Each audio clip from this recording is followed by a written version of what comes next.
All eyes were locked on him. The son of a legend, a teenager carrying a last name that already sounds like a chapter in golf history. Charlie Wood stepped onto the first tee at Eagle Trace Golf Club in Coral Springs, Florida, not just as another junior golfer, but as a figure the entire golf world already knew long before he was old enough to drive a car. But today it wasn't about hype, headlines, or being Tiger Woods' son. Today was about proving something real. This wasn't just a junior tournament. This was the U.S. Junior Amateur Qualifier, the gateway to the most prestigious championship in junior golf, a place where reputations are made and forgotten. Out of dozens of elite young players, only a select few would earn a ticket to Dallas this summer, and Charlie, he had everything to lose, and even more to prove. Every swing he made carried the weight of his father's legacy. Every missed fairway drew whispers from a gallery. Every solid strike earned a murmur of approval from a crowd that expected greatness simply because of the name printed on his bag.at, just 16 years old. Charlie Woods isn't playing in the shadows. He can't. Not when your dad is one of the greatest human beings ever to pick up a golf club. Cameras clicked with every backswing. Phones went up with every step. And just a few feet away, watching with the same intensity he once brought to Sunday majors, stood Tiger Woods. Tiger wasn't just there physically, that he was part of the pressure, part of the test, part of the weight Charlie carried onto that tee box. Because this moment wasn't just about golf, it was about identity, with Charlie crack under the suffocating expectations. Or would he rise, the way his father did time and time again, when the world watching expected him to fail? This wasn't a battle of talent. This was a battle of heart. And on that still Florida morning, with Eagle Trace hushed and waiting, one thing became clear. Charlie Woods was about to show the world exactly who he was. It wasn't the silence of indifference. It was the silence of anticipation. Every player wanted this moment. But only one had the entire golf world holding its breath. You could feel the expectations drifting through the trees, echoing off the fairways with every step Charlie Woods took. His swing looked smooth, calm, almost surgical. But every tee box felt like a final exam. He wasn't just playing golf, he was fighting to write his own name. And with each passing hole, the tension tightened its grip. Would he qualify? Would he crack? One misstep, and the whispers would turn into judgment, the kind that follows a famous last name forever. But as the round unfolded, something unexpected began to happen. Charlie Woods didn't post the lowest score, he didn't make the most birdies, he didn't blow away the field. Yet somehow, his round, the quiet, cold, calculated 1 under 71, became the round everyone couldn't stop talking about. It wasn't flashy, it was fearless. From the opening hole, it was clear. Charlie wasn't chasing highlights, he was chasing a number that would take him to Dallas. This wasn't about making a statement, it was about making the cut. He wasn't trying to impress anyone, he was trying to survive. Then came the back nine, the place where boys become contenders. His birdie on 14, clinical.no, fistpump.no, grin.no, theatrics, just business. That single putt shifted the entire temperature of the round, and then came the stumble, a late bogey that could have broken him. But it didn't. He made a mistake, and didn't flinch. That's what stood out. Not that he dodged pressure, but that he walked straight through it. You could tell. Wrote amateurgolf.com. He wasn't playing like a junior anymore. This wasn't talent. This was tournament IQ.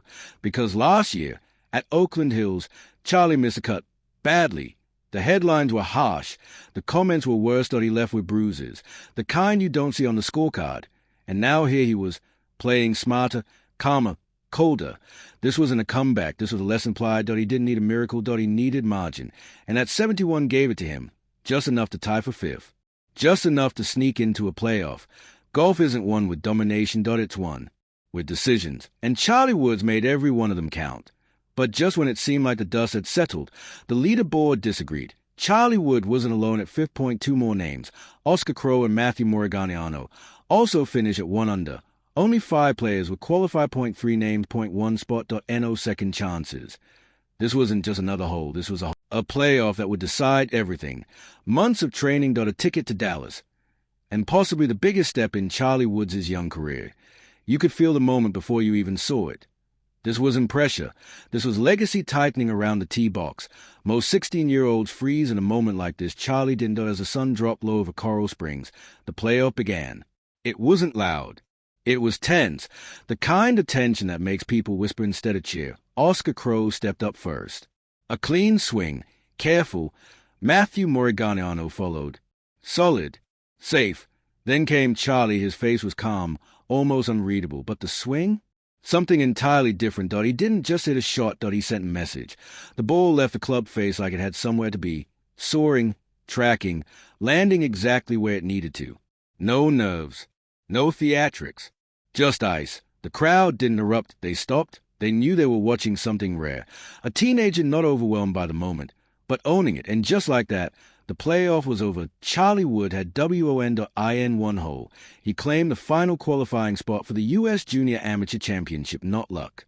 Not hyped or a controlled explosion under pressure. Let's be very clear. He didn't sneak into this championship. He took it. Because winners don't wait for permission. They take the moment. And Charlie did in a single swing and standing just off the green.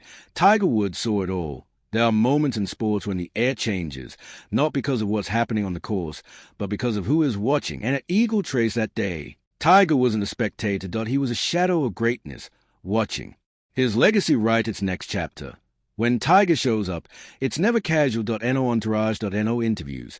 Just folded arms, steady eyes, and a silence that says everything. Every parent feels pressure watching their child compete. But when you're Tiger Woods, the greatest of generation, that pressure cuts in both directions. You're not just watching around.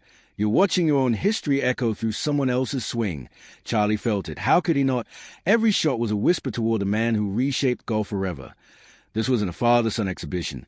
This wasn't the PNC. This was real, a qualifier for the most elite junior tournament in the country.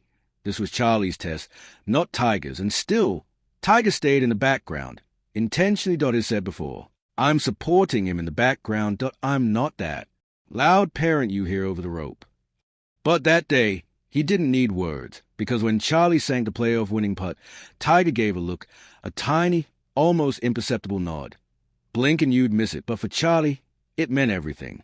That was a moment. No cameras. No microphones. Just legacy recognizing legacy. And you have to wonder, was this the instant Tiger realized Charlie truly had it? No interviews. No fist pumps. No noise. Just a quiet walk back to the clubhouse, father and son side by side. The son had just made the cut, and the father had just watched history unfold. Charlie Woods didn't simply qualify for a tournament. He lit a fuse. Because from July 21st to 26th, he'll tee it up at Trinity Forest in Dallas, host of the 2025 U.S. Junior Amateur Championship, the biggest junior event in the country. But this isn't about chasing a junior trophy anymore. This is about momentum. Just weeks before that playoff, Charlie stunned the junior circuit by winning the Team Tailor-Made Invitational, his first major junior title. That wasn't luck. That was a message. And now the whispers are getting louder. Golf insiders aren't asking if Charlie will break through. They're asking when there is no longer just a name buried on a leaderboard as a headline, a Golf Channel talking point, a bullet on PGA Tour rundowns. The hype train isn't coming. It left the station months ago. And Trinity Forest, no mercy, fast greens, rolling fairways, a course that exposes your weaknesses or crowns your future. Everyone will be watching, not just for birdies but for poise, for signs of greatness. And here's the thing, he's only 16. The pressure should crush him, the spotlight should blind him, but it doesn't. Is not folding under the weight of his last name. Is growing into it. Some say it's too early to talk about the pros, others aren't so sure, because if Charlie shines in Dallas, doors open quickly, sponsors, exemptions, expectations, and maybe even the whisper of destiny. Tiger was once a future. Now he's watching it walk right beside him. Maybe this isn't a moment. Maybe it's the start of an era, and the world is finally seeing it. Is no longer just Tiger's son. After this, here's Charlie Woods.